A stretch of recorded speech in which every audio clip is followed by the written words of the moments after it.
हनुमान जी जो है के पास अष्ट सिद्धियाँ हैं और 9 निधियाँ हैं। तो उनको ये वरदान कैसे मिला और उन्हें उन्हें ही क्यों ये वरदान मिला है? उनको वज्र फेंक के मार दिया हनुमान जी को, जिससे उनकी डेढ़ी टूट गई। हुँ, तो हनु नाम संस्कृत में हनु बोलते हैं डाढ़ी को, तो टूट गई, इसलिए उनका नाम हनुमान पड़ गया तब से। और उनकी जैसे पूँछ में आग लगा दी गई और उन्होंने लंका को जलाया। तो लंका तो सोने की थी, तो सोने की चीज़ कैसे जल सकती? तुलसीदास जी ने उस दिन का दिन जो था हनुमान जी को देखा और पेड़ पकड़ लिया हनुमान जी को। अब के दर्शन कराओ, बोले किसके? बोले राम के। ये ऐसा थोड़ी होता है, राम जी यहाँ थोड़ी आएंगे? बोले नहीं आएंगे। हनुमान जी का कृष्ण भगवान से जो है मिलन हुआ था, तो उसकी कथा के बारे में थोड़ा सा विस्तार में बताइए। हनुमान जी आज भी निवास करते हैं। आज भी मकरध्वज नाम का हनुमान जी का निवास है भेड़ द्वारिका के पास। और हनुमान जी द्वारिका के रक्षक बन गए और द्वारिका की रक्षा करने लगे। और अजर अमर गुण निधि सुत है वो, तो आज कलयुग में भी हनुमान जी है। तो गुरुजी एक और सवाल आ रहा है मेरे मन में और दर्शकों के मन में आ रहा होगा कि हनुमान जी ने पंचमुखी हनुमान का रूप क्यों लिया है? पंचमुखी हनुमान के रूप के पीछे क्या महिमा थी?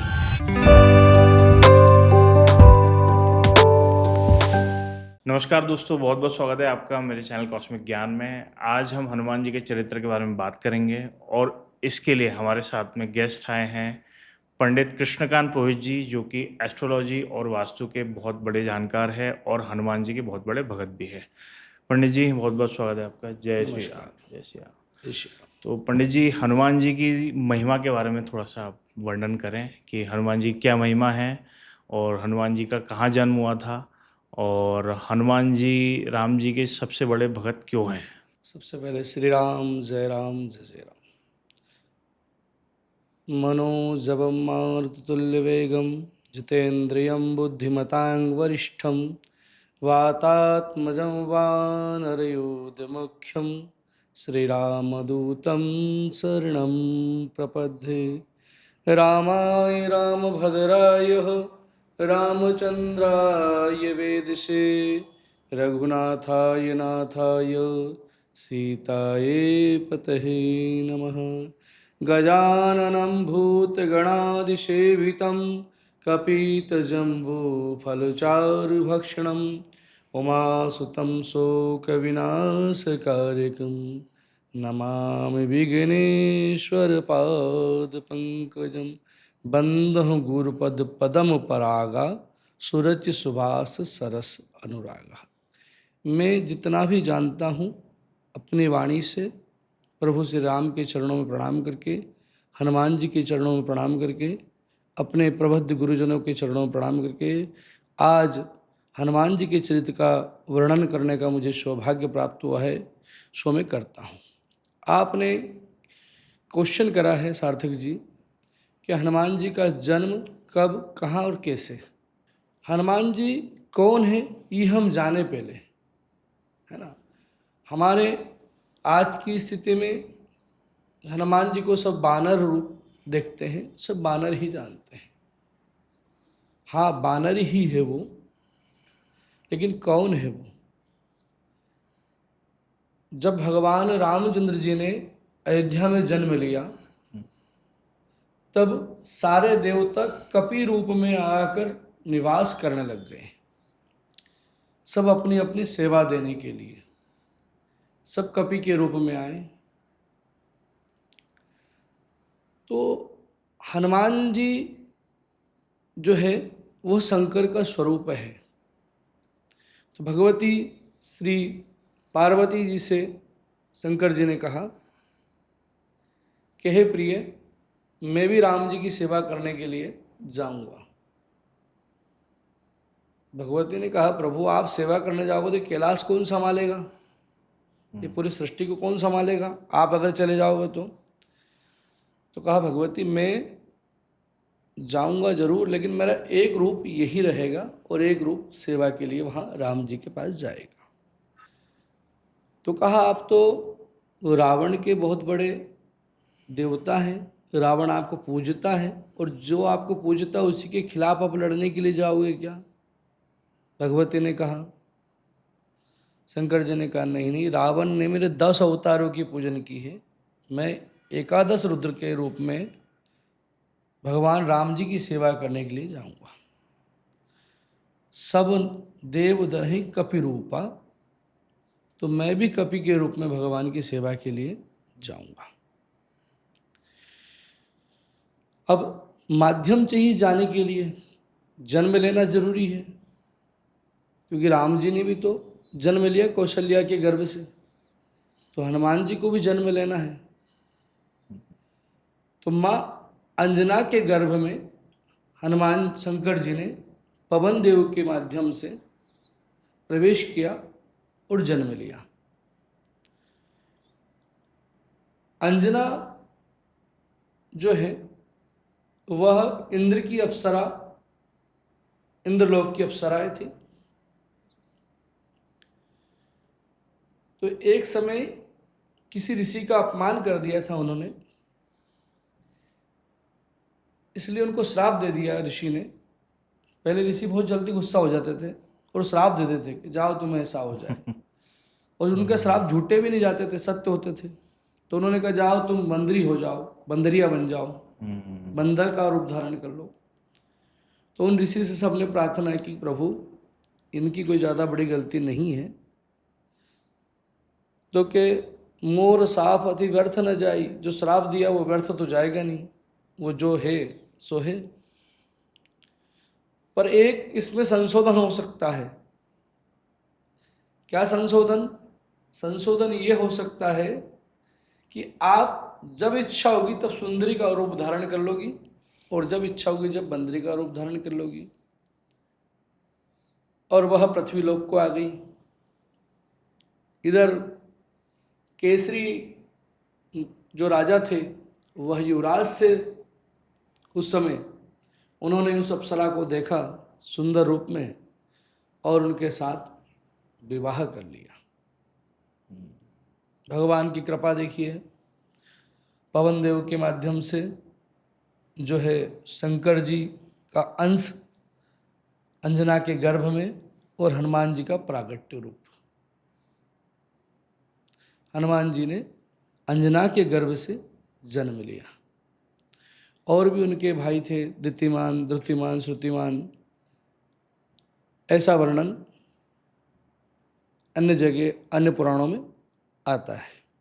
तो गुरुजी एक और प्रश्न मेरे दिमाग में आ रहा है, ख्याल में आ रहा है कि जैसे हनुमान जी जो है के पास अष्ट सिद्धियाँ हैं और 9 निधियाँ हैं, तो उनको ये वरदान कैसे मिला, और उन्हें उन्हें ही क्यों ये वरदान मिला है कि उन्हीं के पास अष्ट सिद्धि और 9 निधियाँ होंगी? क्योंकि रावण जो था वो भी मेरे ख्याल से शायद 8 या 9 8 सिद्धियों का जानकार था। तो ऐसा क्या वर्णन आता है रामायण में? थोड़ा सा आप इसके ऊपर थोड़ा सा विस्तार में बताइए। अष्ट सिद्धि नवनिधि के दाता, ईश्वर दीन जानकी माता। है ना? जब कोई किसी कार्य को करता है तो उसे पुरस्कृत किया जाता है।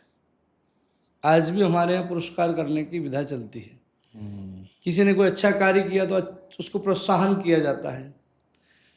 तो भगवान रामचंद्र जी का कार्य किया था हनुमान जी ने, सीता माता की खोज की थी। तो माँ सीता जी ने हनुमान जी को वरदान दिया था, अजर अमर गुण निधि सुत होऊं, करऊं बहुत रघुनायक छो। है ना? और इधर कहा, क्या कहा? अष्ट सिद्धि नव निधि के दाता और ईश्वर दीन जानकी माता। जानकी माता ने वरदान दिया आपको कि आप अष्ट सिद्धि और नव निधि के दाता रहेंगे। अष्ट सिद्धि क्या है?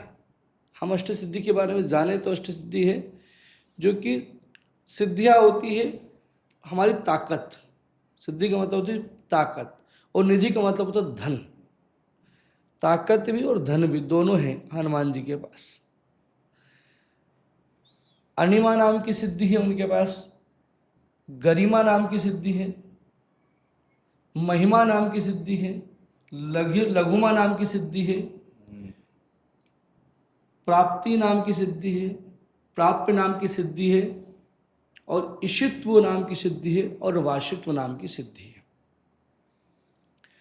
अणिमा का मतलब होता है कि उनको ऐसा वरदान दिया भगवती ने कि जब चाहो तब आप अणु, परमाणु का जो अणु होता है, छोटा सा कण, उसके बराबर रूप धारण करके आप कहीं भी जा सकते हो। तो उन्होंने उसका उपयोग किया था, मशक समान रूप कपिधारी, है ना, मच्छर के समान रूप धारण करके लंका गए। बाल छोटा सा रूप हाँ। लिया था उन्होंने। हाँ, ठीक है, मशक समान रूप रूप कपिधारी। कपिधारी। तो अणिमा नाम की सिद्धि। अब गरिमा नाम की सिद्धि मतलब भयंकर रूप, जब आपको चाहे तब आप भयंकर रूप धारण कर सकते हो तुरंत, है ना। तो जस जस सुरसा बदन बढ़ावा, तास दुगन कपि रूप दिखावा, है ना। हाँ, सुरसा के साथ जब लड़ाई हुई थी तो हाँ, उन्होंने सुरसा की जब लड़ाई हुई तो सुरसा ने 100 योजन किया, तो उन्होंने 200 200 योजन जन कर कर लिया। लिया। हाँ, तो 7 योजन तही आनन की ना, 100 योजन कर लिया, तो अतिलग रूप पवन सुत लीना, तुरंत छोटे हो गए। उनके बाद तो शक्ति थी ना छोटे होने बड़े होने की, सही सही है ना। गरिमा नाम की सिद्धि है जो कि शरीर के सूक्ष्म सूक्ष्म हल्का कर देना, है ना। पानी पे भी उड़ जाना, पवन के बेग में उड़ जाना, उड़ के चले गए थे, है ना। गरिमा नाम की सिद्धि है वो भी यही है। प्राप्ति नाम की जो सिद्धि, किसी भी चीज को प्राप्त करने की उनमें शक्ति थी, तुरंत मन में धारण करें वही पहुंच जाते थे वो, है ना। जहां मन करा वहां वो पहुंच जाते थे। प्राप्तियां जो थी उनकी मानसिकता के काम के ऊपर चलती थी पूरी, जो जहाँ राम जी का वर्णन होता है वहाँ हनुमान जी पहुँच जाते, ऐसा बताया गया है। तो ये सिद्धि उनके काम आती थी। ईशित्व नाम की जो सिद्धि थी वो समस्त सृष्टि के चर अचर जीव को अपने बस में कर लिया था उन्होंने। समस्त जितने भी सृष्टि के चर अचर जीव है उनके ऊपर ईशित्व मतलब ईश्वर के प्रति ईश्वर जैसा रूप उनका था, वो स्वयं ईश्वर थे। और वाशित्व मतलब सबको अपने वश में कर लेना, ये अष्ट सिद्धियां थी उनके पास। इतने होने के बाद भी कभी उन्होंने अपनी सिद्धियों पर घमंड नहीं किया। कोई पूछता ये काम किसने करा, तो वो कहे राम जी ने करा। लंका जला के आए, भगवान ने कहा वाह हनुमान जी बहुत अच्छा काम आपने कर दिया, लंका जला दी। बोले नाथ मेरी कोई व्यवस्था नहीं है, ये सब आपकी ही कृपा है। नाथ न कछु मोरी प्रभुताई, ये मेरी कुछ नहीं, आपकी व्यवस्था है। आप जिस पर कृपा कर तो उसका उद्धार हो जाए। निधि क्या होता है? निधि मतलब होता है धन। 9 प्रकार की निधियां हैं। लोकाचार में हम देखा जाए तो गोधन, गजधन, बाजधन, ओन रतन धन खान, जब आवे संतोष धन, सब धन धूल समान। मनुष्य जीवन में संतोष धन सबसे बड़ा धन है, ऐसा शास्त्र कहते हैं। लेकिन आज का मनुष्य संतोष धन नहीं बोलता, आज का मनुष्य तो बोलता द्रव्य धन, पैसा आ जाए तो सब कुछ पा जाए, ऐसा बोलता है। भगवान हनुमान जी के पास जो सिद्धियां थी वह इस लौकिक निधियों से बड़ी निधि थी, खर्व निधि। तो खर्व कब आता है? इकाई, ढाई, सैकड़ा, हजार, 10,000, लाख, 10 लाख, करोड़, 10 करोड़, अरब, 10 अरब, खरब, 10 खरब। जब किसी के पास 10 खरब रुपया हो तब खर्व नाम की सिद्धि प्राप्त करता है ना। तो वो खर्व सिद्धि थी हनुमान जी पास। नील नाम की सिद्धियां थी, निधि थी, नील नाम की निधि थी उनके पास। तो नील भी इसी में आता है। जब आप इसकी आगे काउंटिंग करोगे तो नील, 10 नील, शंख, 10 शंख, भगवान के पास शंख नाम की भी निधियां थी। पद्मनाभ, कमल के समान, कमल के बराबर, पद्म के बराबर निधियां थी। इस प्रकार भगवान के पास 9 प्रकार की निधियां भगवती जानकी जी ने उनको प्रदत्त की थी। कब प्रदत्त की थी ये?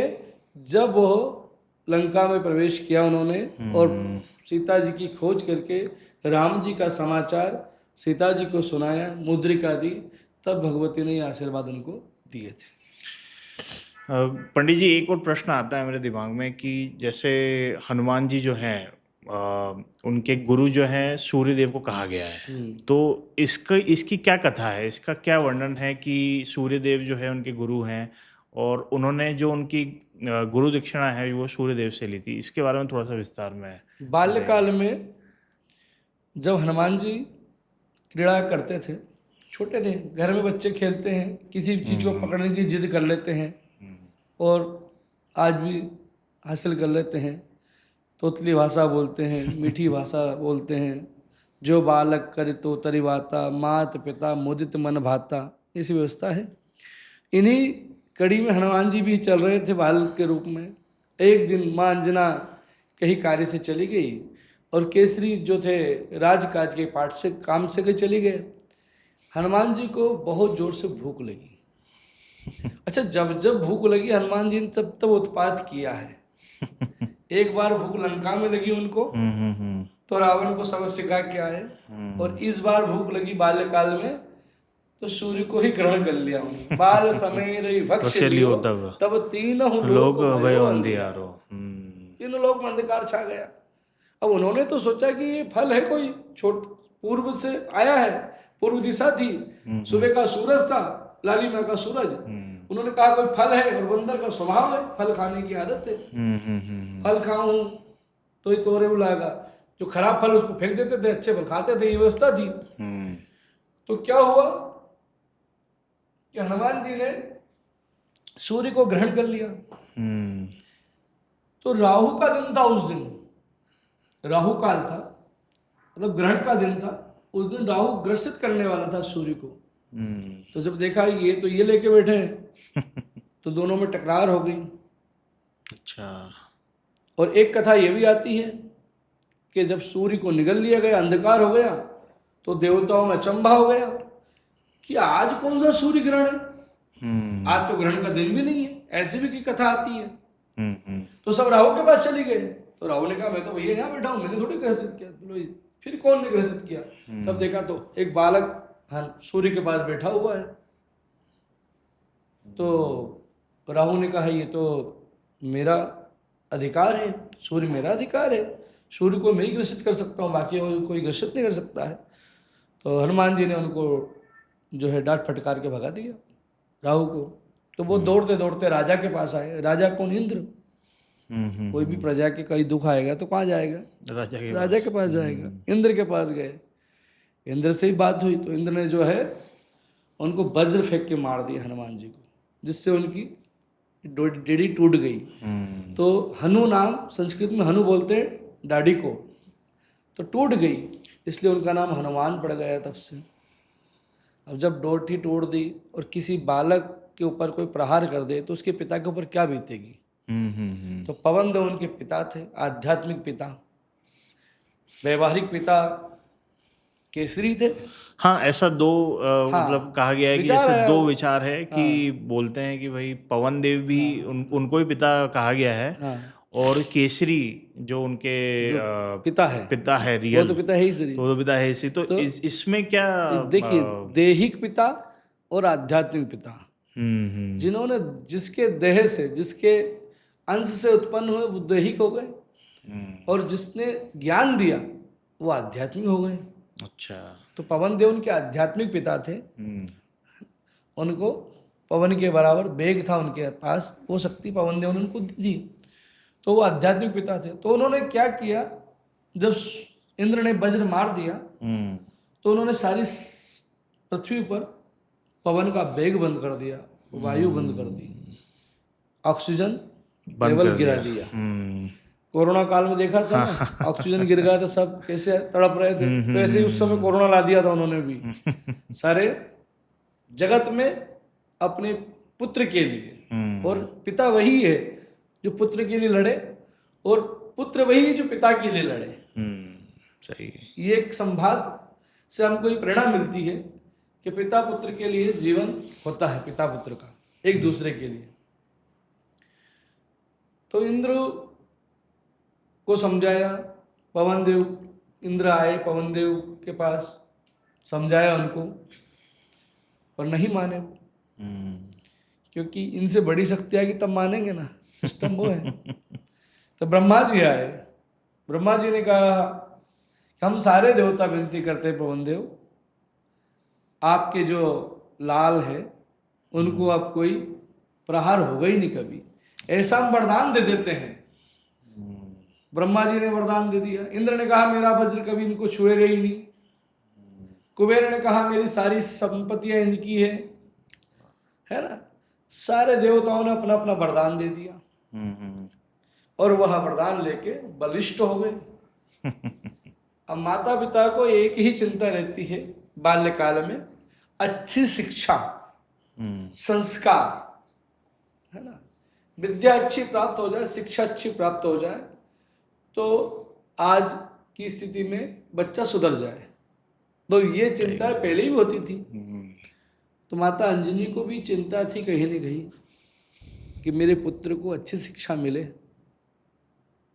है ना। तो भगवान सूर्य को उन्होंने गुरु बनाया। तो गुरुजी एक क्वेश्चन और आता है मेरे माइंड में कि जैसे हनुमान जी जो है जब राम जी की और हनुमान जी लंका पे चढ़ाई कर रहे थे तो राम जी के ऊपर ही 9 ग्रहों का पूरा प्रभाव था।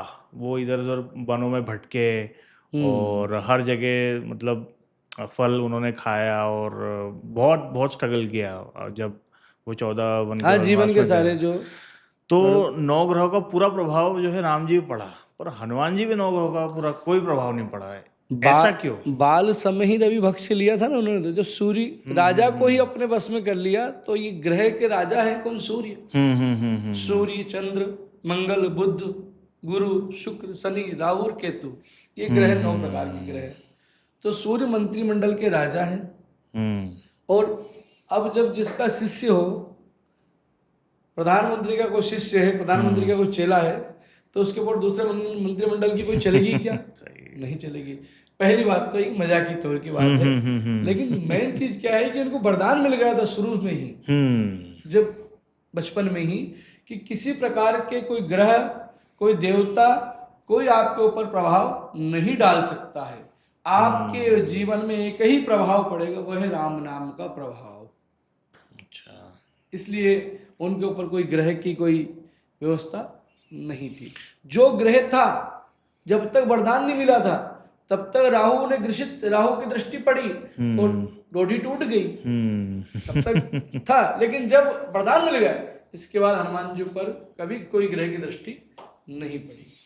एक कथा गुरुजी आती है कि हनुमान जी जो है माँ सीता को उन्होंने ढूंढा और फिर रावण जो है, रावण के सामने भी गए वो, और वहाँ पे भी उन्होंने अपना प्रताप तो दिखाया सबको, बट वहाँ पे उनकी जैसे पूंछ में आग लगा दी गई और उन्होंने लंका को जलाया। तो लंका तो सोने की थी, तो सोने की चीज़ कैसे जल सकती है? सोना तो जल नहीं सकता है। चल सकता है, पर बताएंगे। तो वो कथा क्या है, एक बार आप थोड़ा सा बताइए गुरुजी उसके बारे में। क्या है कि लंका के ऊपर 7.5 बोल गई थी शनि की, है ना। लंका में शनि बंधक थे।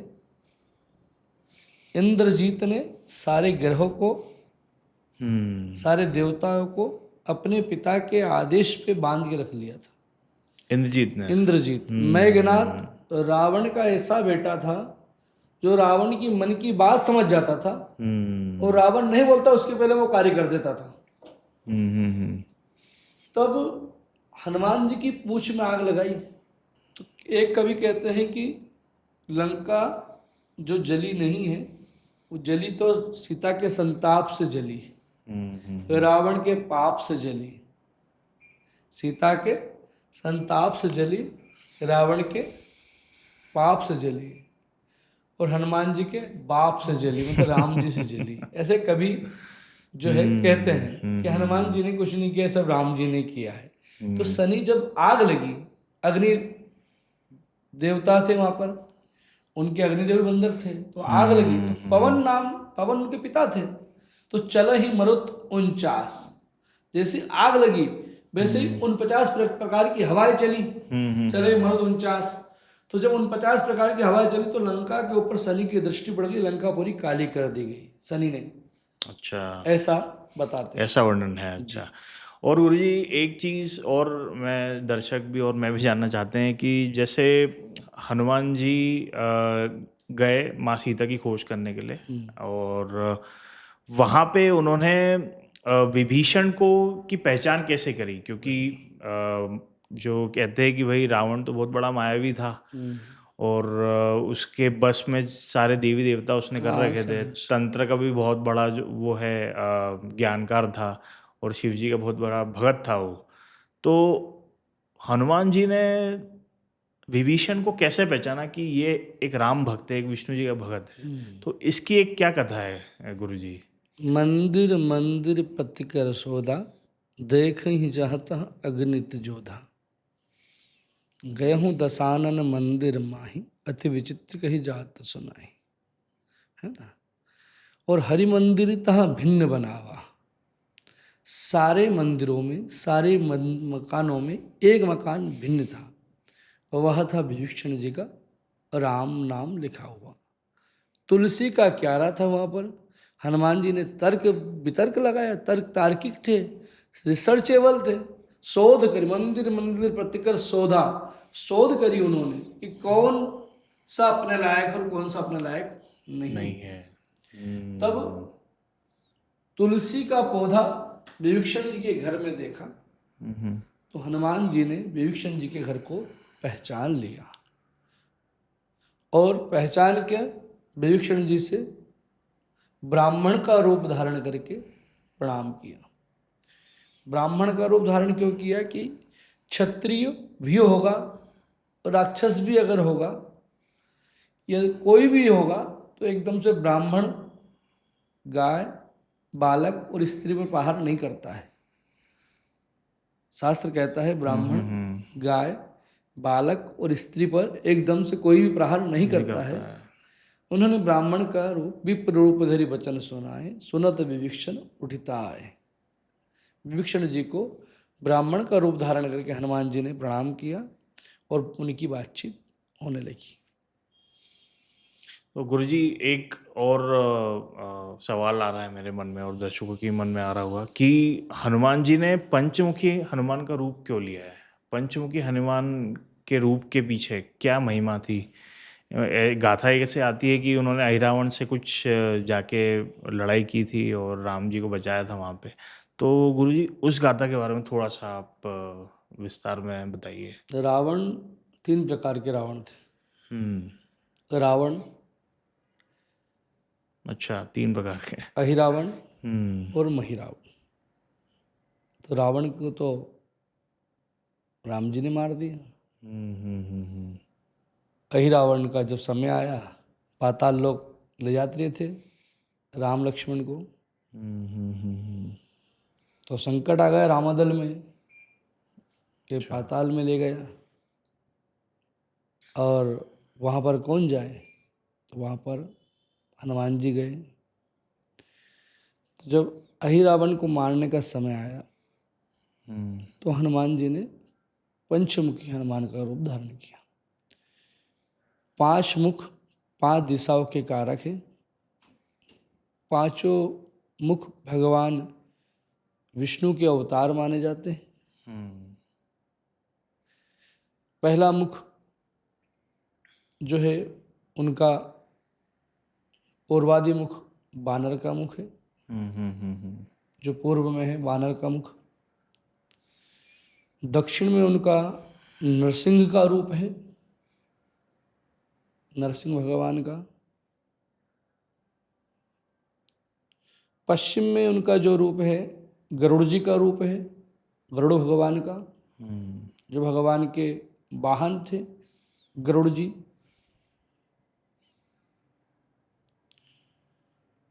उत्तर में उनका बराह का रूप है, जो भगवान ने पृथ्वी को जब लाए थे रसातल से तब उन्हें 12 रूप धारण किया था, तो वह रूप उत्तर में हनुमान जी का। और हयग्रीव रूप मधुकेटव के जब वर्णन आता है देवी भागवत में कि एक बार भगवान ने हयग्रीव रूप धारण किया, विष्णु जी ने घोड़े का रूप धारण किया राक्षसों को मारने के लिए, तब का रूप जो है आकाश की ओर देखता है। ये 5 जो रूप है 5 दिशाओं को देखता है। अब चर्चा की थी, आपने बताया था कि पंडित जी ज्योतिष और वास्तु को देखते हैं। तो 5 दिशा 5 तत्व को देखती है। छित जल पावक गगन समीरा पंच रचहि अधम शरीरा, रामायण में भी वर्णन है। जल, वायु, अग्नि, पृथ्वी, आकाश, 5 तत्व है।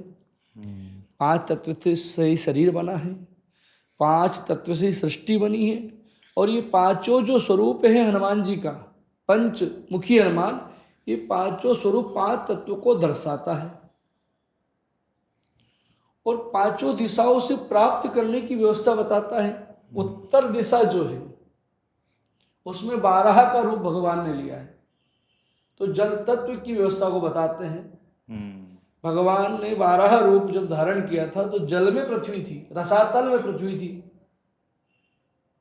तो 12 का रूप लिया भगवान ने और रसातल से पृथ्वी को बाहर लाया। तो संसार को क्या दिया उन्होंने? प्राप्त किया ना। क्या प्राप्त किया? पृथ्वी को प्राप्त किया। तो उत्तर दिशा प्राप्ति की दिशा है, प्राप्ति की दिशा है, अपॉर्चुनिटी की दिशा है।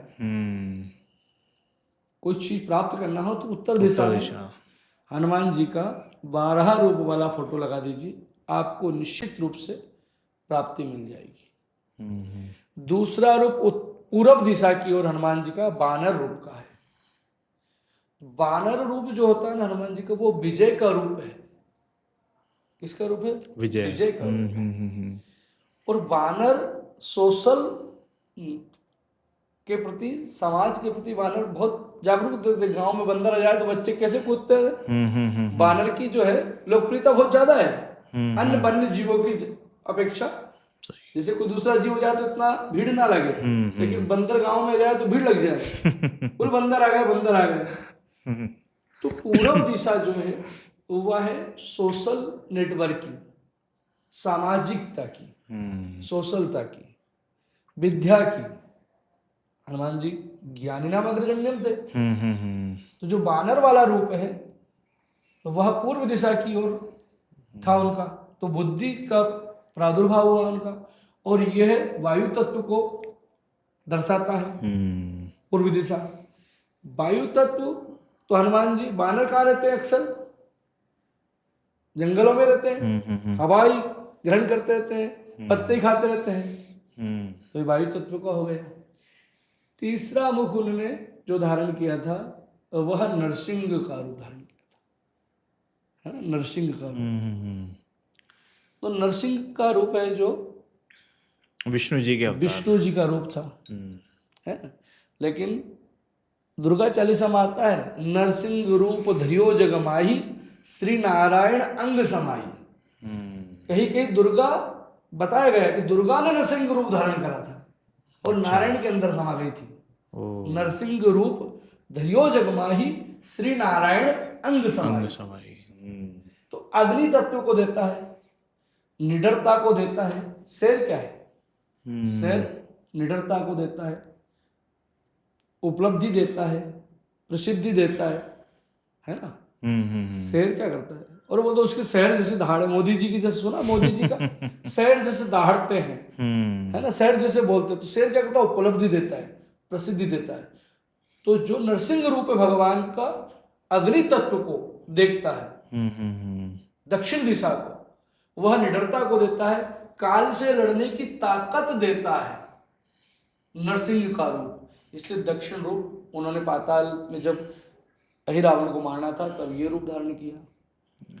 गरुड़ रूप जो लिया भगवान ने, गरुड़ क्या करता है? गरुड़ की दृष्टि तेज रहती है, गरुड़ की दृष्टि तेज रहती है, दूर दृष्टि का देख लेता है गरुड़। तो पश्चिम दिशा गेंस की दिशा है, प्रॉफिट की दिशा है कि प्रॉफिट होगा या नहीं होगा, अच्छा, लाभ होगा या नहीं होगा। वो पृथ्वी तत्व है। अच्छा, तो इस तरह से हम अलग अलग दिशा में लगा के जो है हाँ, हनुमान जी का अलग अलग चित्र अलग लगा अलग दिशा में लगा के लगा के हम प्राप्त कर सकते हैं। हाँ, तो सही गैंस सही से। की जो है वो दिशा है। हम्म हयग्रीव रूप जब उन्होंने लिया घोड़े का और वो आकाश की तरफ देखता है, आकाश तत्व को वो बताता है ना। और घोड़ा क्या है? घोड़ा है पूर्ण पुरुष। घोड़ा है पूर्ण पुरुष। घोड़ा हमें सिखाता है कि निरंतर कार्य में रत रही है। जब घोड़ा बैठ जाता है एक बार, फिर घोड़ा उठ नहीं पाता, जीवन में मर के ही उठता है। घोड़ा निरंतर चलता ही रहता है। है हाँ। ना, बैठता नहीं कभी। पूर्ण पुरुष है वो। इसलिए आज भी दुनिया के वैज्ञानिकों ने हॉर्स पावर नाम दिया है किसी चीज को, नाम नहीं, कितना पावर है, इतना एचपी। हॉर्स पावर दिया है, कितना एचपी, इतना एचपी हॉर्स पावर। तो घोड़ा को आकाश का क्यों बताया गया सूचक? आकाश तत्व, क्योंकि वह सूर्य का है और सूर्य घोड़े के रथ में जो घोड़े जो थे घोड़े हैं, सात अलग सात अलग घोड़े घोड़े हैं। हैं। हाँ। तो हनुमान जी के घोड़े का रूप भी आप अगर लगाते हो तो आप सूर्य के समान प्राप्ति कर सकते हो, उपलब्धि। इस प्रकार हनुमान जी ने 5 रूप धारण किए और अहिरावण पर विजय प्राप्त किया। और रावण को मारकर पाताल लोक से भगवान को रामादल में लाए, लंका में लाए, जहां जला। और एक रावण अपना रह गया, वो है महिरावण। महिरावण, ये तो पहली बार मैं सुन पहली बार सुना है ना। अब महिरावण की जो कहानी है बहुत विस्तृत है, पर सूक्ष्म में हम बताते हैं थोड़ा सा। दोनों रावण को तो मार दिया, एक को हनुमान जी ने, एक को राम जी ने, पर मही नाम का रावण रह गया। उसकी स्थिति ऐसी थी कि जितना खून टपकेगा जमीन में उतने रावण पैदा हो जाएंगे। अरे बाप। अब राम जी देखा ये तो अपने से नहीं बनेगा भैया, खून तो टपकेगा, मारेंगे काटेंगे तो, तीर चलाएंगे बाण चलाएंगे तो। हनुमान जी से कहा, हनुमान जी ने कहा भाई अपने से भी नहीं सदेगी ये बोले तो। फिर भगवती जानकी ने महाकाली का रूप धारण किया और एक हाथ में खप्पर और एक हाथ में खड़क, और महिरावण को मार मार के खून पूरी डालती गई, पीती गई। इस प्रकार महिरावण का अंत किया। ये 3 रावण थे। ये पहली बार सुनने में, मतलब महिरावण और जो मेन रावण है। हाँ। तो गुरुजी, एक और प्रश्न मेरे दिमाग में आता है कि जैसे आज अगर आप रामायण पढ़ने जाओ तो मार्केट में 2 प्रकार की आती है रामायण। एक तो तुलसीदास जी द्वारा रचित है और एक वाल्मीकि जी द्वारा रचित रामायण है। रामायण एक ही है। अच्छा। वाल्मीकि द्वारा रचित। वाल्मीकि द्वारा रचित। तुलसीदास द्वारा रचित रामचरित मानस। अच्छा। रामचरित मानस तुलसीदास जी का ग्रंथ है।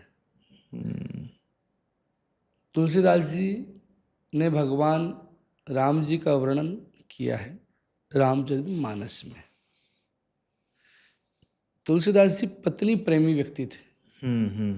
पत्नी प्रेमी व्यक्ति थे। आज भी हम कहते हैं गांव में कि कोई ज़्यादा प्रेम करे अपनी पत्नी से तो क्या बोलते हैं, तुलसीदास मत बनो रे तुम।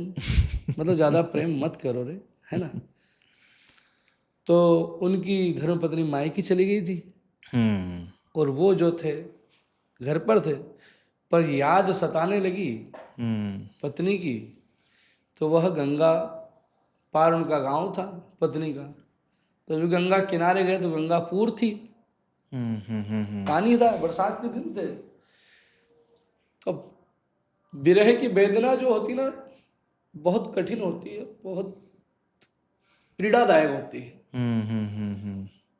कालिदास जी ने महाकाव्य में मेघदूत में वर्णन करा विरह वेदना का, यक्ष का बड़ा ही सुंदर वर्णन है। कभी समय मिलेगा तो हम उसमें भी एक चर्चा करेंगे। तो तुलसीदास जी ने देखा गंगा पूर है तो जाए कैसे पार। तो एक लाश आ रही थी बेकर। अच्छा। बरसात के दिनों में दाग दे नहीं सकते थे, ऐसी विवा देते हैं लाशों को गंगा में। तो लाश बेके आ रही थी तो उसके ऊपर बैठ के गंगा पार कर दिया। वो गंगा पार करके वह अपनी पत्नी के पास गए पत्नी ने कहा कि जितना प्रेम आप मुझसे करते हो उतना अगर राम से करोगे तो जीवन धन्य हो जाएगा।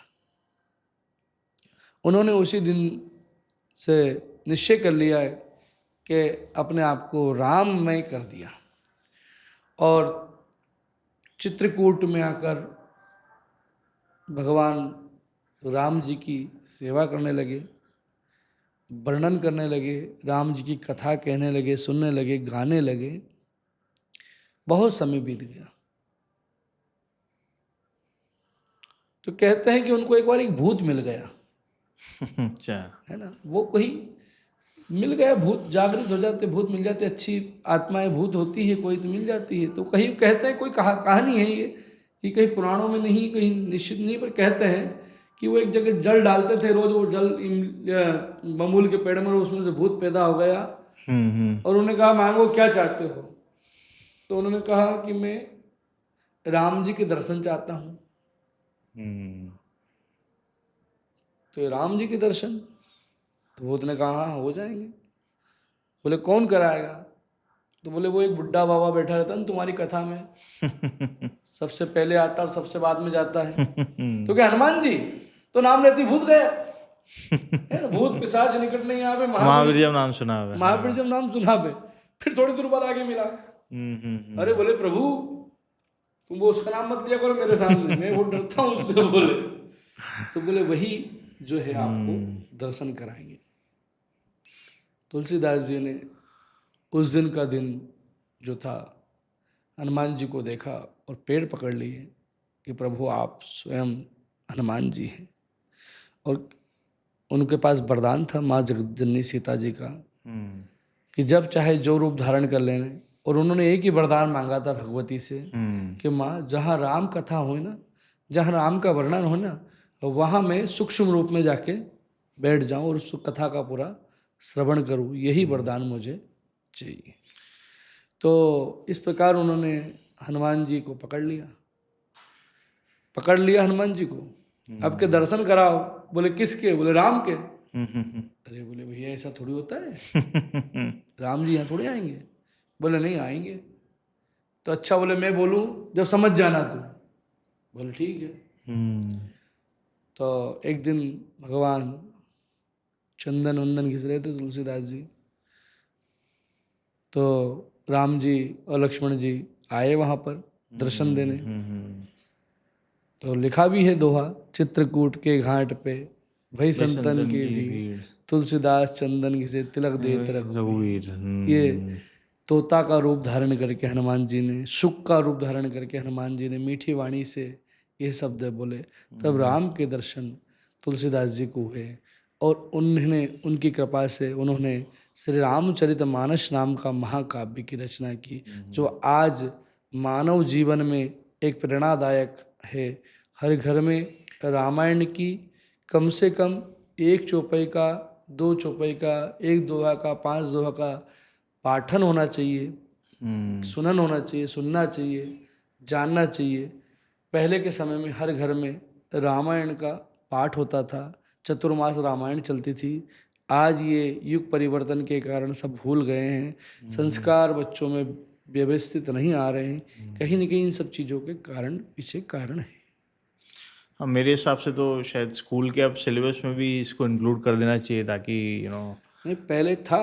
अच्छा। जब हम पढ़ते थे, जब हमने पढ़ा था कि ऋषि मुख पर्वत नियर आए, है ना। नहीं पहले के जमाने में तो गुरुकुल होते थे ना। गुरुकुल होते, हम लोग तो अभी पढ़े ना। अच्छा। 2007, 8, 9, 10वीं पास आउट है, 10वीं 12वीं। तो हमने पढ़ा था कहीं 9वीं 10वीं के पाठ में था कि ऋषि मुख पर्वत नियर आए, तो है ना, सुग्रीव की मित्रता करके एक पाठ था। सुनाता हूँ उसका प्रसंग भी आपको। अच्छा। सुग्रीव की मित्रता का। अच्छा। क्या हो, सुग्रीव बाली के डर के मारे ऋषिमुख पर्वत पर जाके बैठ गए थे। अच्छा। हाँ। है ना। अब देखिए मिसअंडरस्टैंडिंग जीवन की सबसे बड़ी वो है, क्या बोल सकते हैं हम उसको, जो झगड़ा करवा देती है। आज जितने भी झगड़े हो रहे हैं भाई भाई में, पति पत्नी में, पड़ोसी में, सब में मिसअंडरस्टैंडिंग के कारण हो रहे हैं। बाली ने क्या बोला था सुग्रीव से कि जो राक्षस आया है मुझे मारने, मायावी, मैं इसको मारने जा रहा हूं, और यह मैं गुफा में घुस गया ये, और मैं भी इसके पीछे जा रहा हूं गुफा में, है ना। और एक पखवाड़े तक मेरा इंतजार करना। एक पखवाड़े मतलब 15 दिन। एक पखवाड़िया मतलब 15 दिन, एक पक्ष, जिसको शुद्ध भाषा में हम शुक्ल पक्ष कृष्ण पक्ष कहते हैं। तो एक पक्ष मतलब 15 दिन का पक्ष होता है, उजाली और इंदारी, है ना, जिसे बोलते हैं ना उजाली इंदारी। तो एक पक्ष मतलब 15 दिन का पक्ष। सुग्रीव ने 1 माह तक इंतजार किया, अच्छा। और बाली उसको मार के नहीं आया बाहर। अब जब नहीं आया और खून की नदियां बह गई, गेट जो खून की नदियां उस गुफा से आने लग गई, तो सुग्रीव ने सोचा कि बाली को उसने मार दिया, मायावी राक्षस ने। वैसे बाली के पास इतनी ताकत थी, वो आधा बल तो पहले ले लेता, पर सुग्रीव को ऐसा लगा कि हो सकता भाई ने बोल के गया, भाई के ऊपर विश्वास है कि 15 दिन का इंतजार करना मेरा, तू अगर नहीं आओ तो मुझे मारा समझ लेना। तो सुग्रीव ने फिर भी 1 माह तक इंतजार किया, और पत्थर, बड़ा सा पत्थर गुफा की गेट पे लगा के आ गया कि इससे मायावी राक्षस आए नहीं और मुझे भी नहीं मारे कहीं। और जब नगर में आया तो किष्किंधा में, तो राजविहीन था, राजपाट कोई था ही नहीं वहां पर, राजा ही नहीं था 1 महीना से। तो मंत्रियों ने कहा कि कोई राजा नहीं है, तो आप राजा बन जाइए। बोले, उन्होंने खूब मना करा, मैं राजा नहीं बन सकता हूँ, बाली राजा है। पर जब शास्त्र कहता है कि जब राजा नहीं होता है तो उस सत्ता को संभालने के लिए या तो उस राज्य का कोई उत्तराधिकारी होना चाहिए, ये नहीं तो गुरु के अधीनस्थ करके राज्य को चले जाना चाहिए। राम जी जब वन को गए थे तब वशिष्ठ जी के सुपुर्द करके राज्य गए थे, अयोध्या का राज्य ऋषि वशिष्ठ जी करके गए थे। सुग्रीव जी बन गए राजा, राज चलाने लगे। बाली उधर से आया, देखा, बोले मेरा भाई राजा बन गया, अच्छा तो यही चाहता था कि मैं मर जाऊं और तुम राजा बन जाओ। बोले भैया ऐसा नहीं, मैंने राजविहीन जब देखा नगर को, तब मेरी सब मंत्री परिषदों की व्यवस्था से मैंने राजा बना हूं, ऐसा थोड़ी बन गया हूं। पर सही ताल में नहीं बैठा दोनों भाइयों का, और द्वेष भाव पैदा हो गया भाई भाई के प्रति, जो एक दूसरे के स्वरूप दिखते थे दोनों। सुग्रीव और बाली में देखने में अंतर नहीं लगता था। राम जी स्वयं चुकला गए एक बार तो मारने में, दोनों एक तरीके लगते थे। तो क्या करें, तो राजपाट सब छीन लिया। बाली ने ताकतवर था ना, बहुत ताकतवर, वो तो आधा बल सामने तो वैसे ले लेता था वो सब। और स्त्री भी हर ली, पत्नी को भी हरण कर लिया, और दौड़ा मारने पीछे, दे भगा के मारे। तो वो ऋषमुख पर्वत पर चले गए, तो वहां पर ऋषि का श्राप था, बाली वहां नहीं जाता था। हनुमान जी से वहां सुग्रीव की मित्रता, हनुमान जी दास बने सुग्रीव के, अधीनस्थ हुए सुग्रीव के हनुमान जी। देखिए क्या व्यवस्था है, अतुलित बल अतुलित प्रभुताई, जिसके पास बहुत बल है, बहुत प्रभुता है, फिर भी किसी राजा के अधीनस्थ, सुग्रीव के अधीनस्थ हो गए। सुग्रीव मेरे ख्याल से गुरुजी सूर्यदेव के पुत्र, मानस पुत्र है, मानस पुत्र माने जाते हैं, सूर्यदेव के मानस पुत्र, और बाली इंद्र के मानस पुत्र माने जाते हैं। अच्छा, क्या होता था पहले के समय, जिस देवता की हम उपासना करते थे उसी के समान पुत्र हमको प्राप्त होता था। तो जिसने सूर्य की उपासना की, सूर्य के देव के समान पुत्र, इंद्र की उपासना की, इंद्र देव के समान पुत्र। सुग्रीव और हनुमान जी वहां पर निवास करने लगे। तो भगवान रामचंद्र जी का प्रवेश हुआ उस पर्वत के समीप। तो हनुमान जी ने ब्राह्मण का रूप धारण करके भगवान से पूछा कि आप ये वन में घूम रहे हो अकेले, कौन हो आप? क्या आप राजकुमार हैं? क्या ब्रह्मा विष्णु महेश में से कोई त्रिदेव में से आप हो? कौन है आप? क्या आप नर नारायण हो? भगवान ने बहुत सिंपल सा उत्तर दिया कि हम राजा दशरथ के पुत्र हैं, कौशले दशरथ के जाए, मात बचन हित बनाए, माता के वचन से हम वन को आए हैं। और यहाँ निश्चरों ने हमारी पत्नी को हर लिया है। निश्चरों ने वैदेही को हर लिया है, सीता जी को हरण कर लिया है। उसी की खोज में हम घूम रहे हैं, पर आप बता दो आप कौन हो। भगवान हनुमान जी पाँव में पड़ गए, बोले प्रभु मैं तो इस माया में फंस गया और आपसे पूछ लिया, पर आप तो स्वयं माया रूप मायापति हो और आप मेरे से पूछ रहे हो आप कौन हो। अरे प्रभु मैं हनुमान हूं, दास हूं। फिर भगवान ने इससे मित्रता करवाई। अब देखिए, स्वार्थ लाग करहि सब प्रीति, सुर नर मुनिजन सबकी रीति। बिगर स्वार्थ के कहीं प्रीत नहीं है। क्या स्वार्थ है सुग्रीव को कि बाली को मारे और मेरा कंटक साफ करे और मुझे राजपाट मिले। राम जी को क्या व्यवस्था थी भगवान की कि उनको तो सब लोग को मिलाना था, वो तो वंचित, दलित, शोषित सबके लिए वन में निकले थे, वो तो सबको गले लगाते हुए चल रहे थे। उस लाइन में सुग्रीव जी आ गए। सुग्रीव जी से मित्रता हुई। भगवान से सुग्रीव जी कहने लगे कि प्रभु मित्र का जो दुख होता है ना, दुख, मित्र का दुख रज मेरु समाना। मित्र के दुख को बहुत बड़ा दुख समझना चाहिए। भगवान को सुना रहे हैं कि इसको जल्दी कुछ मेरे प्रति दया आ जाए। बोले प्रभु मित्र का दुख बहुत बड़ा दुख होना चाहिए और अपना दुख जरा सा होना चाहिए। भगवान ने कहा हाँ हाँ बिल्कुल मंजूर है, मुझे कोई दिक्कत नहीं है, मैं ये कर दूंगा, मैं बाली को मार दूंगा और मैं वचन देता हूँ मैं बाली को मार के तुम्हें राजपाट दे दूंगा। पर वो कपड़े तो दिखाइए जो किसी स्त्री ने डाले थे, वह सीता जी के तो ना है कहीं। जब देखे तो भगवान ने उन कपड़ों को लेके और रुदन चालू कर दिया। अच्छा। सुग्रीव के मन में संशय आ गया। बोले ये परमात्मा है जो स्त्री विरह में स्त्री के कपड़े देख के रुदन कर रहे हैं, इनसे बाली नहीं मरेगा, उल्टा ही बाली इनको ऐसा ना हो जाए कहीं। तो कहा प्रभु, बोले हाँ बोलो। बोले मुझे थोड़ा संशय है। बोले क्या? बोले आप बाली को मार दोगे? बोले हाँ मार दूंगा। बोले पेड़ देख रहे हो आप ताड़ के, इन पेड़ों को बाण से काट दीजिए और ये हड्डी का ढांचा देख रहे हो, इनको उठा के दूर फेंक दीजिए। भगवान ने एक ही बाण में सातों पेड़ों को एक साथ और ढांचे को उठा के समुद्र पार। फिर सुग्रीव पैर में और बोलो प्रभु आप तो भगवान है और मैं चाहता हूं कि बाली नहीं मारो और बाली बहुत अच्छा है, बाली की कृपा से आप मुझे मिले हो, है ना, और बाली बहुत दिन, बाली ना होता तो आप मुझे आज नहीं मिल पाते। ऐसा रुदन करने लगा।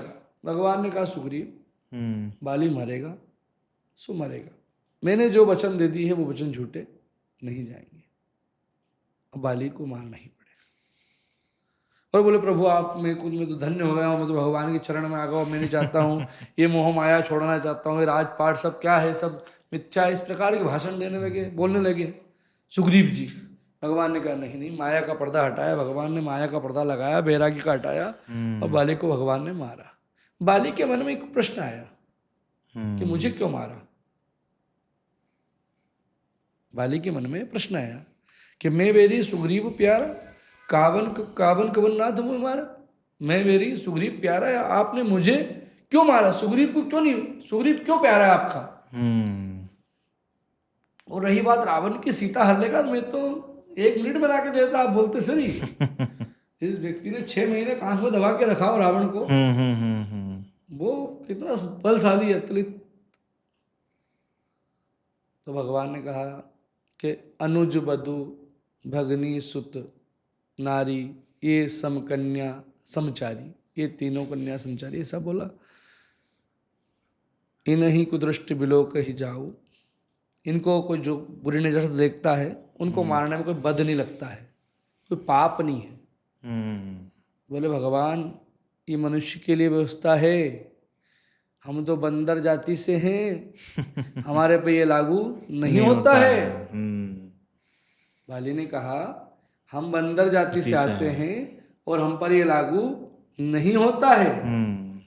भगवान ने कहा अच्छा ठीक है, तो मैं भी जीवा देता हूँ आपको, जाओ आप अखंड राज्य करो, ये वरदान देता हूँ मैं आपको, आज अजर अमर हो जाओ, अमर हो जाओ आप।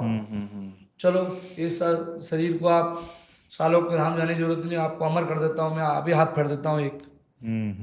बोले प्रभु अब नहीं, अब तो मरना ही अच्छा है, कि जो सुख करोड़ों वर्ष तपस्या करने पर ऋषि मुनि को नहीं मिलता है, राम पास में नहीं होता है, राम जी पास में नहीं होते हैं, राम नाम नहीं होता है, आज स्वयं सशरीर मेरे सामने हो तो मैं मरना चाहूँगा न कि जीना चाहूँगा।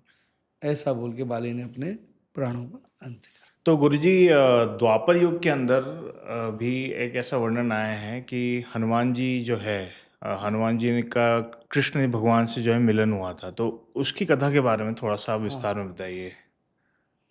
एक बार क्या हुआ, सत्यभामा जी, गरुड़ जी और सुदर्शन चक्र को तीनों को अभिमान हो गया कि हम जैसा आपका कोई सेवक नहीं है।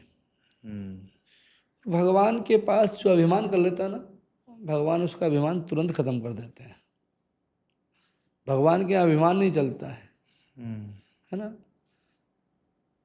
तो कृष्ण जी ने सबसे पहले गरुड़ जी से कहा कि गरुड़, द्वारिका के जंगल में एक बानर है, उसको बोलो कि तुम्हें कृष्ण बुला रहा है। गरुड़ जी अपने बेग से गए। गरुड़ को अभिमान था बेग का, इतना तेज बेग उनका। आज के जो फ्लाइट वगैरह चलते हैं आपके, 2 घंटे घंटे में दिल्ली पहुंचा देते हैं, ऐसी सुविधा थी। वो तो मन के बेग से चलने वाले थे। गरुड़ तो गए, बोले बंदर सुनो, क्योंकि प्रधानमंत्री का पीए, प्रधानमंत्री का सेक्रेटरी किसी को बुलाना जाएगा तो ऐसे बुलाएगा ना। तो कृष्ण के वाहन थे वो, तो वो किसी से सीधे मुंह थोड़ी बोलेंगे। और उनको अभिमान था ना उस बात का, मेरे बराबर कोई सेवक ही नहीं है, मैं जो भगवान की सेवा करता हूँ वो सेवा करते ही नहीं है। भगवान ने, हनुमान जी ने एक बात नहीं सुनी उनकी। फिर बोला हाँ सुनाओ। बोले आपको कृष्ण बुला रहे हैं, द्वारिकाधीश कृष्ण। बोले मैं जानते ही नहीं हूँ कौन कृष्ण, कौन द्वारिकाधीश। जा भैया तू गलत जगह आ गया। गरुड़ जी वापस आ गए। बोले भगवान को तो एक नहीं सुनी उनने, तो उन्होंने कहा कि कौन कृष्ण, कौन द्वारिकाधीश, मैं नहीं जानता हूं।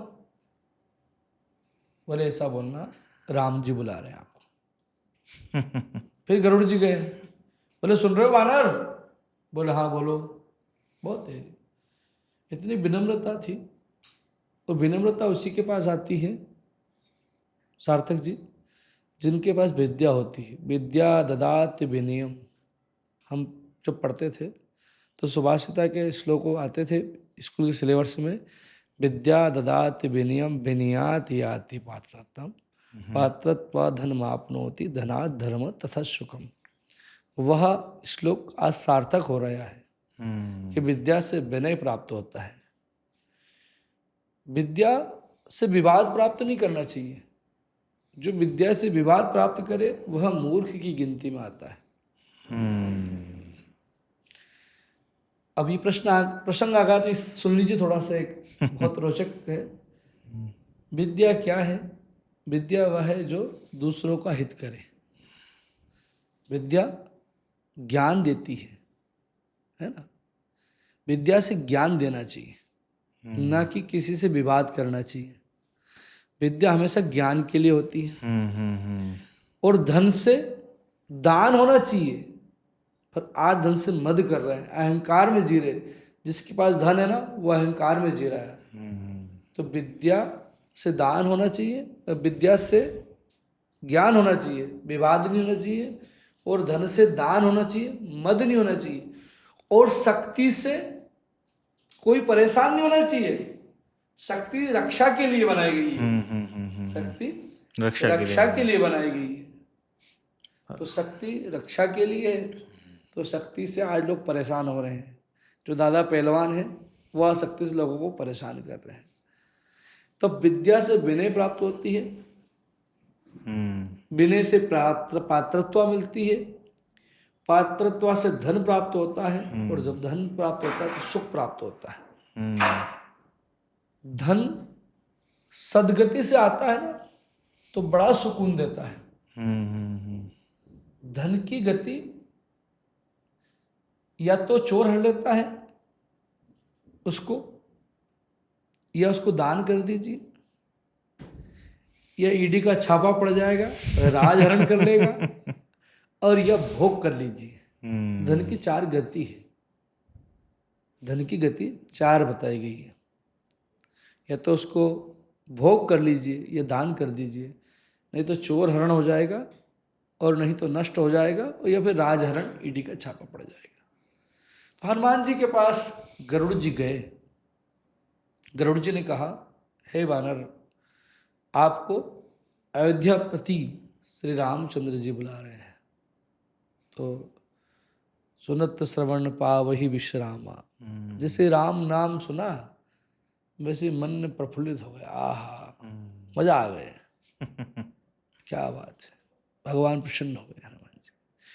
उन्होंने कहा, चलो आप, मैं आता हूं।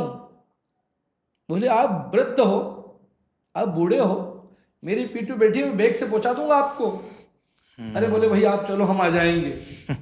हनुमान जी ने स्वभाव से बोल दिया। गरुड़ ने कहा, यार ये वृद्ध बानर मेरे से पहले कैसे आ जाएगा। ठीक है, बोल दिया तो बोल दी, चलो भैया। गए गरुड़ जी अपने रास्ते से, हनुमान जी अपने मार्ग से। वो तो अति लघु रूप धरो हनुमान, तुरंत कहीं पहुंच जाते, छोटा सा रूप धर करके तुरंत पहुंच गए। जाके देखा गेट पर तो सुदर्शन पहरा दे रहा था। कोई अंदर नहीं आएगा। राजा देराज, महाराज, द्वारकाधीश, कृष्ण की नगरी में। उन्होंने कहा, अच्छा, कोई अंदर नहीं आएगा। बोले, हम तो राम जी के यहाँ आए हैं, हमको तो राम जी ने बुलाया है, और हम राम जी के यहाँ जाते तो सिर्फ उनकी आज्ञा मानते और किसी की मानते नहीं। उठा के चक्र को मुंह में रख लिया, चल दिए आगे। जब महासत्यभामा को देखा तो कहा कि प्रभु, आज भगवती सीता कहाँ है, और ये कौन दासी आपके समक्ष बैठ गई, और दासी की ये ताकत जो आपके पास बैठ जाए। कित मुरली कित चंद्र का, कित गोपियन को साथ, अपने जन के कारण श्री कृष्ण भय रघुनाथ। कौन सी चंद्रिका, कौन सी मुरली, कौन सी गोपिका, कौन राधा, कौन क्या, सब त्यागना पड़ा भक्त के लिए। भगत के वश में है भगवान, भगत के वश में है भगवान। भगवान ने कहा, गरुड़ कहाँ है। गरुड़ पीछे पीछे दौड़ता, बोला, हाँ प्रभु आया हूँ।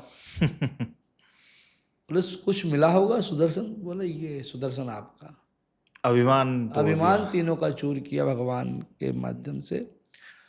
और ऐसा द्वापर युग में भगवान ने राम जी के दर्शन किए, और निरंतर हनुमान जी आज भी निवास करते हैं। आज भी मकरध्वज नाम का हनुमान जी का निवास है भेड़ द्वारिका के पास। और हनुमान जी द्वारिका के रक्षक बन गए और द्वारिका की रक्षा करने लगे। और अजर अमर गुण निधि सुत है वो तो। आज कलयुग में भी हनुमान जी है। 7 लोग इस कलयुग में जीवित हैं। अश्वस्थामा बलिर्व्यासो हनुमान च विवीक्षणा कृपा परशुरामस्य सततम सदजीवनम। ये 7 लोग आज भी इस कलयुग काल में उनके ऊपर कली का कोई प्रभाव नहीं पड़ता है। तो हनुमान जी के ऊपर काल का प्रभाव नहीं पड़ता है, क्योंकि वो तो कालों के काल महाकाल है। शिव के 11 रुद्र अवतार है।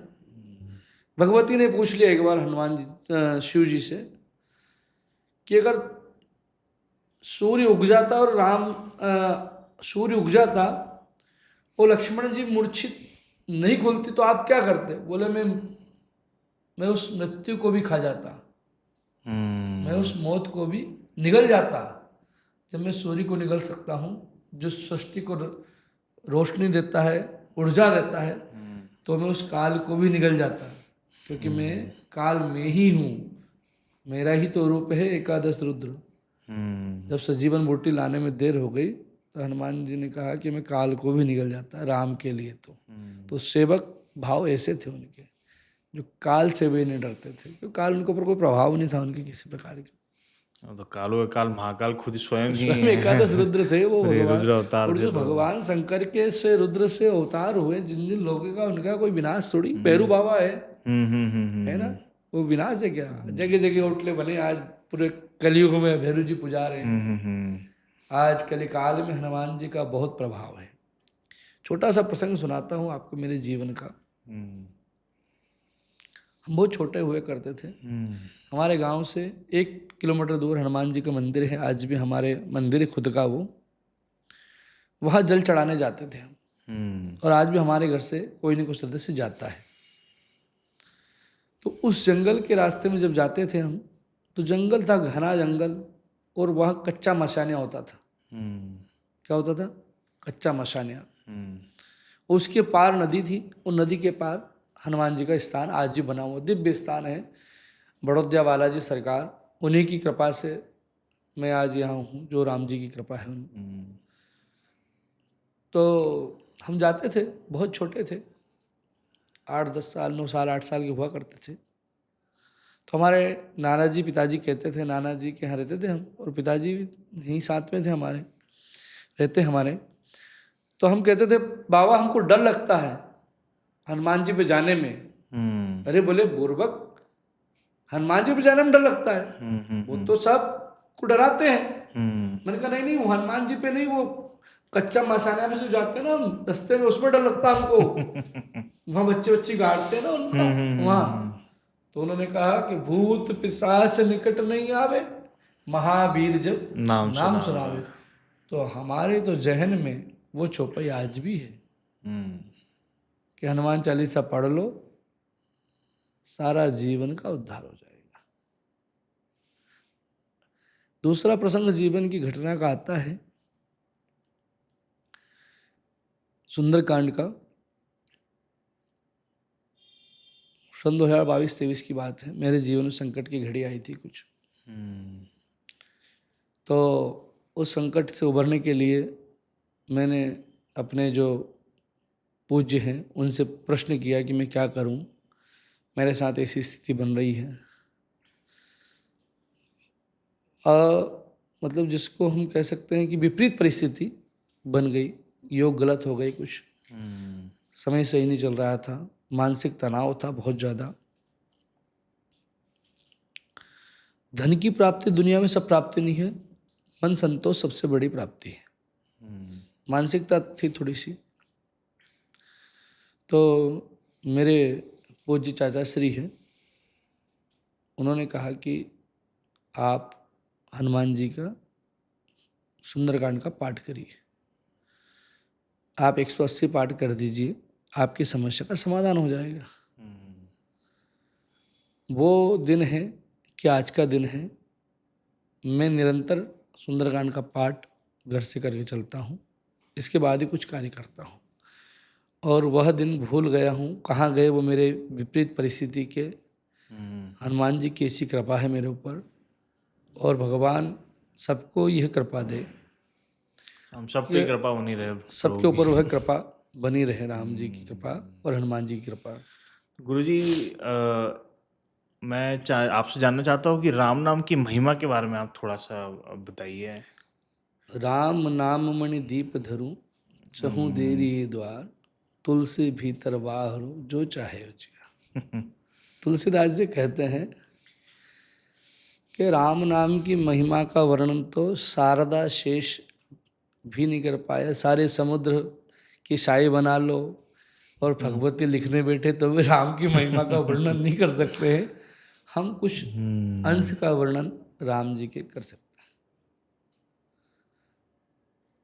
हैं। राम जी ने अहिल्या को तारा, सबसे पहले कबंध को तारा,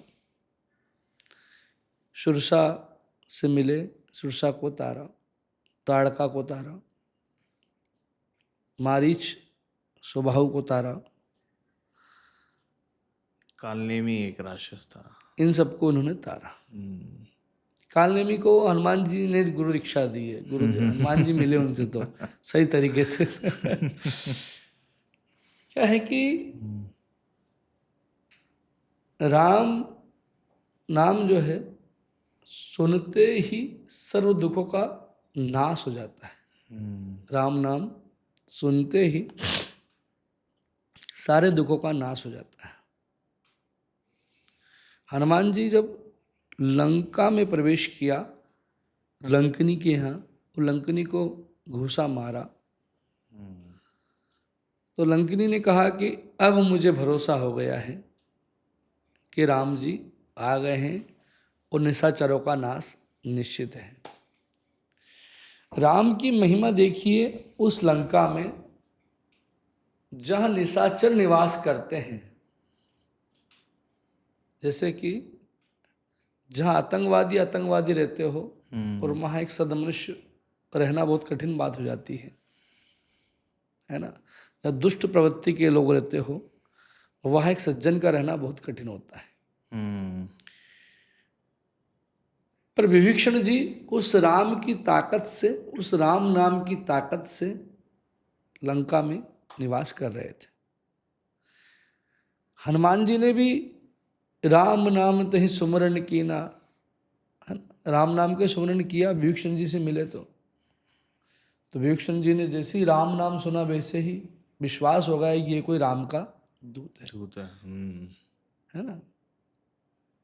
कि तुम हरिदासन मह कोई, मोरे हृदय प्रीति अति हुई, कि तुम राम दीन अनुरागी, आय हूँ मोहि करण बड़ भागी। हनुमान जी से बोले विभीषण जी कि क्या आप राम के दूत हो, क्या आप राम ही हो जो मुझे बड़ भागी करने आ गए। तो संत मिलन हुआ और संत मिलन से राम नाम का प्रचार हुआ। वहाँ विभीषण जी उस राम के नाम से जीवित थे लंका में, उस रावण के राज्य में। हनुमान जी मिले, बड़े प्रसन्न हुए और राम नाम का व्यवस्था चली। सीता जी भी जब रावण से त्रासी गई, रावण ने सीता जी को डराया धमकाया कि 1 मास के बाद मैं तुम्हें मार डालूंगा, है ना, तुम जो है विचार कर लीजिए कि क्या करना है तुम्हें। इस प्रकार से ये सब दृश्य भगवान राम हनुमान जी देख रहे थे ऊपर से। तो सीता जी क्या कह रही थी, नूतन किसले अनल समाना, देह अगिंजन करहु निधाना, आन काठ रच चिता बनाई, मातु अनल पुन देह लगाई। लकड़ी इकट्ठी कर ली, मरने के लिए तैयार थी, पर जैसे ही मुद्रिका डाली, राम नाम रूपी मुद्रिका आई, ऊपर से हनुमान जी ने राम नाम बोला, तो शक्ति का संचार हुआ, पॉजिटिविटी आई। और जो मरने वाली सीता थी वो मना कर दिया कि अब तो राम जी आएंगे, राम आएंगे आएंगे राम आएंगे। ऐसे भरत जी रहा अवधि का 1 दिन। भगवान ने जब भरत जी ने तपस्या करी भगवान के लिए, प्रायश्चित किया, हम कह सकते हैं तपस्या करी, नंदीग्राम में भगवान ने गड्ढा बना के और भगवान के पूजन तप किया। तो राम जी ने सुना कि भरत जी का निवास ऐसा है और भरत जी अगर नहीं जाएंगे तो भरत जी प्राण त्याग देंगे। अयोध्या 1 दिन रहा शेष 14 वर्ष की अवधि में। तो हनुमान जी को दूध बनाकर भेजा भरत जी के पास, और भरत जी ने वही राम नाम गुण का वर्णन किया। तो वो भरत जी भी उनके राम नाम से ही आश्रय से जीवित रहे कि अब राम आएंगे। एक प्रसंग आता है कि जब सारे वानर सुग्रीव और सारे वानर अंगद वगैरह और विभीषण जी, निषाद राज सब चले गए, तो हनुमान जी बस अकेले रह गए थे अयोध्या में राम जी की सेवा के लिए। तो भरत जी चुपके चुपके ले जाते थे उनको जंगल में कि चलो कहाँ चलें, बोले जंगल चलें, और वहाँ जाके राम नाम गुण का महिमा का वर्णन सुनते थे और बड़े प्रसन्न होते थे। ऐसा रामायण में वर्णन है।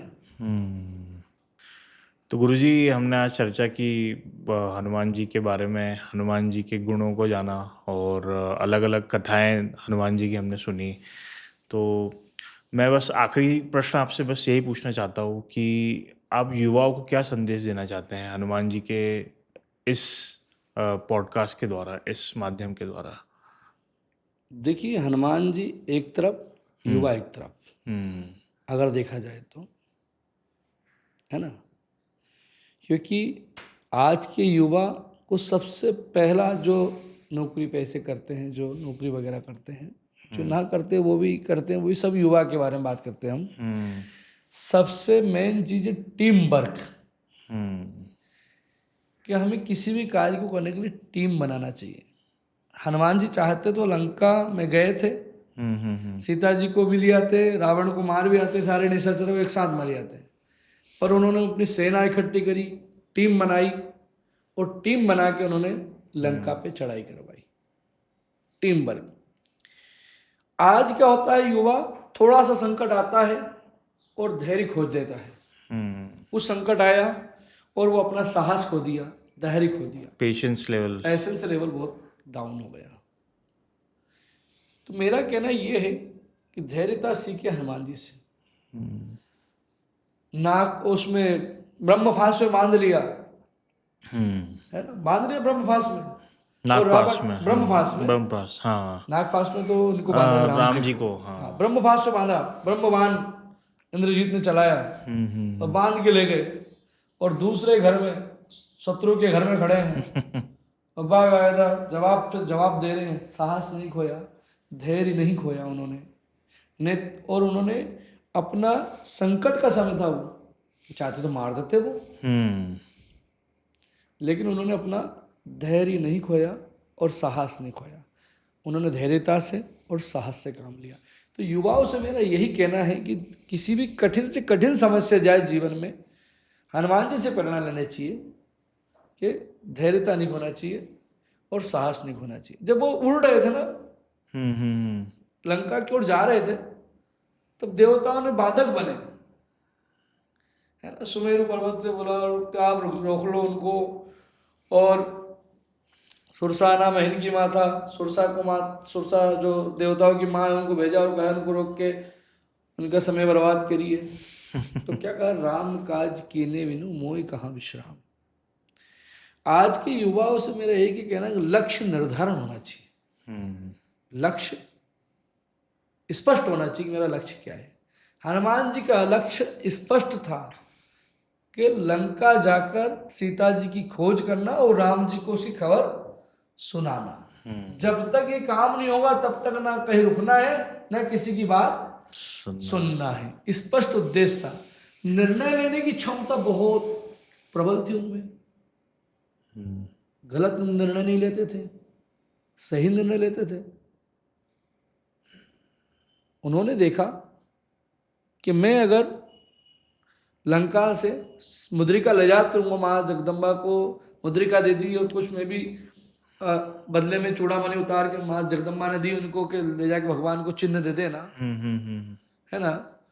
तो पर ये दुश्मन को संदेश किया गया, मेरा दुश्मन को कोई संदेश गया ही नहीं। तो निर्णय लिया तुरंत। ये राम जी का कोई कहना नहीं था कि आप लंका जला के आना। राम जी थोड़े, उन्होंने तो सीता की खोज के लिए बोला था सिर्फ। ये कहते हैं कि रामायण में सुना है, पढ़ा है कि लंका जलाने के 6 महीने तक सुग्रीव से डरते फिरे हनुमान जी, जो बिगड़ राजा की अनुमति से तुमने जला कैसे आया। पर निर्णय क्षमता उनकी थी, तो उन्होंने निर्णय लिया कि दुश्मन को भी कुछ सबक सिखा के जाए। और संकट के समय में अच्छा निर्णय लेना वही है, योजना सही होना चाहिए। आज के युवा क्या करते हैं, सार्थक जी योजना नहीं बनाते हैं और कार्य कर लेते हैं। बिना विचारे जो करे सो पाछे पछताए, काम बिगाड़े आपनो जग में होत हंसाए। जो बिगर विचार के कार्य करता है वो जग में हंसी का पात्र बनता है और अपना काम तो बिगाड़ ही लेता है और जग में हंसी का वो पात्र बन जाता है। मेरा ये कहना है कि किसी भी कार्य को करना है सो करना है सही योजना से करें और निस्वार्थ भाव से करें। हम किसी के यहाँ नौकरी कर रहे हैं तो वो हमें पैसा दे रहे हैं, तो हमारे कार्य में ईमानदारी रखें, कर्म के प्रति ईमानदारी रखना चाहिए। हनुमान जी की कर्म के प्रति ईमानदारी थी, उन्होंने जरा सी बेईमानी नहीं करी। ये तो सुमेरु पर्वत मिला, वहां जाके बैठ जाते हैं आनंद से। हनुमान जी को ये थोड़ी बोला था कि राम जी ने कि तुम कल ही जाओ, कल ही सीता खोज करके लाना। 2-4 दिन पर्वत पे आनंद लेते, लंका चले गए थे, अरे लंका में घूमने लग जाते, आनंद ले लेते। आज की युवा को दिल्ली भेज दो किसी काम से, कंपनी काम से, दिल्ली घूम जाए, कंपनी काम बाद में करे, है ना। ऐसा नहीं होना चाहिए। निस्वार्थ भाव और ईमानदारी कर्म के प्रति रखना चाहिए, है ना। बुद्धि में प्रबलता होनी चाहिए, बुद्धि का सही प्रयोग करना चाहिए, गलत बुद्धि का प्रयोग नहीं करना चाहिए। जीवन में हमेशा सही ज्ञान लेना चाहिए, है ना। कहने का तात्पर्य यह है कि दुश्मन के यहाँ भी अगर जाए ना हम, तो दुश्मन भी हमारी बड़ाई करे। हनुमान जी जब आए ना लंका जला के, तो दुश्मनों ने कहा कि बल तो था उसमें, ताकत तो थी उसमें, बहुत थी। अच्छा, युवा को एक सीख ये है कि आज का युवा सोचता सारा काम मैं ही कर लूं और मैं ही क्रेडिट ले लूं। बॉस के सामने सारा काम मैं कर लूं, मैं क्रेडिट ले लूं। चाहते तो हनुमान जी भी सारी क्रेडिट ले लेते हैं, पर नहीं ली।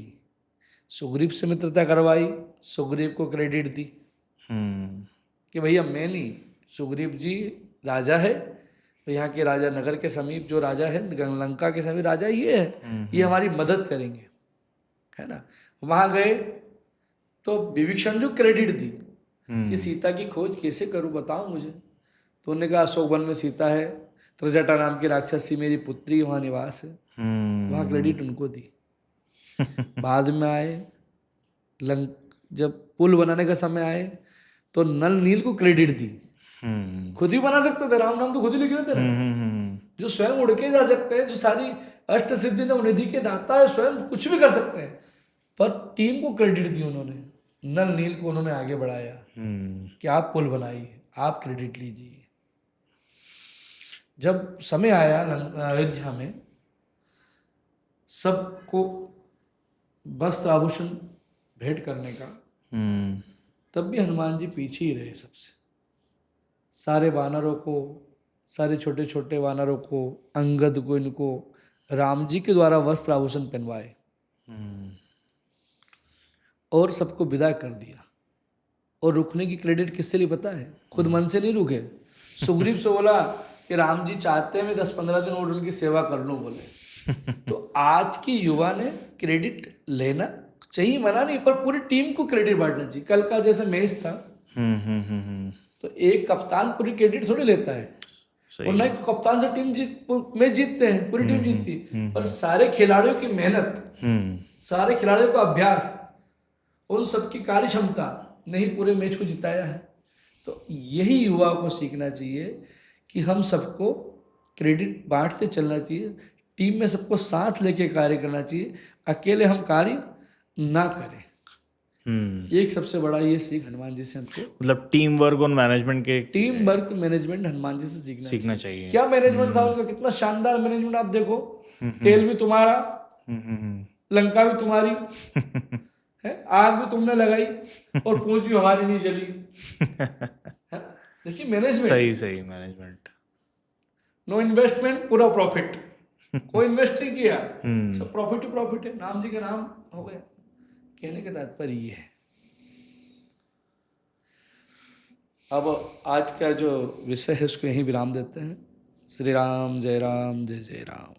कृष्णकांत जी, बहुत बहुत धन्यवाद आपका हमारे पॉडकास्ट में आने के लिए और इतनी रोचक जानकारी हमें प्रदान करने के लिए, हमारे दर्शकों को प्रदान करने के लिए। और उम्मीद है कि हम वापस से एक बार जो है हनुमान जी की गाथा और हनुमान जी के बारे में ज्ञान और एकत्रित करें और हमारे दर्शकों को जो है इस ज्ञान का संचालन करें। प्रभु बहुत इच्छा बहुत जब होगा धन्यवाद। तब। जय जय श्री श्री राम। राम।